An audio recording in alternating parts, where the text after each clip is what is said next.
hardest thing about being on the streets is probably being a female.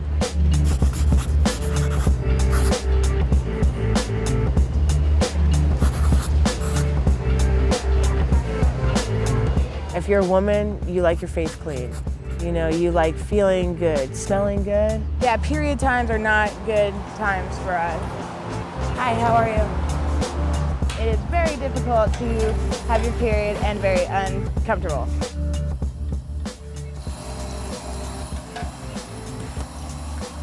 Every day I wake up and I do my daily routine because nobody wants to smell, you know?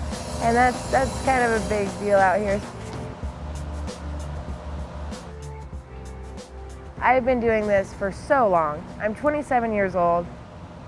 This will be my 8th winter out here straight. We had a pretty rough childhood growing up. My mom was a victim of domestic violence, and so she put us through a lot.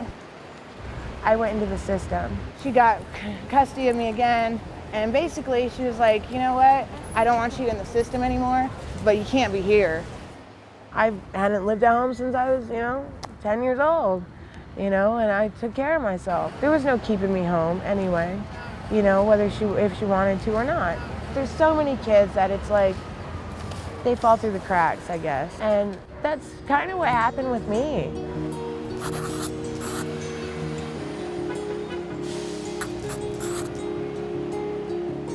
If you got cramps, good luck, I don't know. Maybe get a water bottle and some hot water from Starbucks or something, you can do that. Maybe steal some Motrin. It's a little stressful, it pops up, you're running around trying to get what you need. Every month they are placed in a crisis situation. You shouldn't have to decide between a pad and having lunch. A big box of tampons probably runs around $10, so that could be half of what we make during the day. I'll just go get the tampons that I need. And that'll leave me with nothing, then I can't eat. Tampons and pads are so expensive here. I mean, like the cheapest box of tampons in this Walgreens right here is like a little over $7. It's more money than me and my boyfriend spend on a meal together. I would rather be clean than, be full. This is not a poor issue. This is not just about getting products to those who need them, which is obviously a priority. This is really about bringing dignity to women.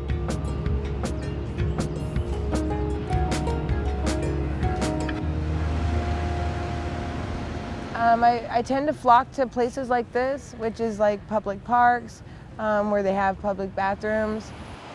I come here to Thompson Square Park and I do my cleanup in the sink. I get a big cup like the big McDonald's cup, and I fill it up with water. I'll actually I'll straddle it this way. You're able to pour water and use the soap and basically wash over the toilet and get a really good cleansing at the same time. That's the best way to actually get your feminine hygiene accomplished.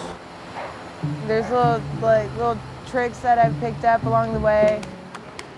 If it's only a few minutes, like a couple of minutes, I've always just used paper towels or toilet paper or something like that. It was like a napkin from a restaurant, those big white napkins. I've used toilet paper and plastic bags. I've used towels. Cotton balls work, makeup pads. I've used socks. I had to ball up the sock and put it there. I had an old tank top that was bleached and I stripped it.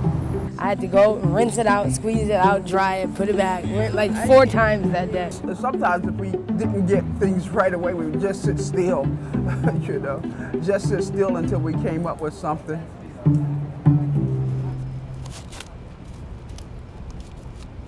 And I've learned how to make my own tampons out of pads. So you take the pad. I try to use tampons as much as I can, but tampons are expensive. And of course, ladies, you want to wash your hands first. People tend to, when they do give care packages, it's usually pads. And then you tie them like this. But usually they're a little longer, and then you can tie a knot here, and then you can still have the string. Basically, that's it. It produces infections. especially in some cases when women are wearing tampons for longer than they should, toxic shock syndrome. It is a health issue.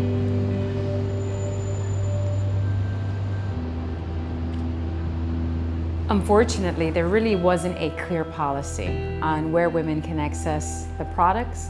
There's different levels of homelessness. There's women in shelters, there's women in subways, there's women, sleeping in parks. I used to be in a shelter, but I haven't been in one in a while because I don't drink and I don't do drugs anymore. And that's where most of the kind of crowd is, in a shelter. I feel safer out on the streets than I would in a shelter. Won't do it, I can't do it. I choose to be out here on the streets. So why we needed to legislate this, as opposed to just changing a policy here or there, is that it is now the law of the land.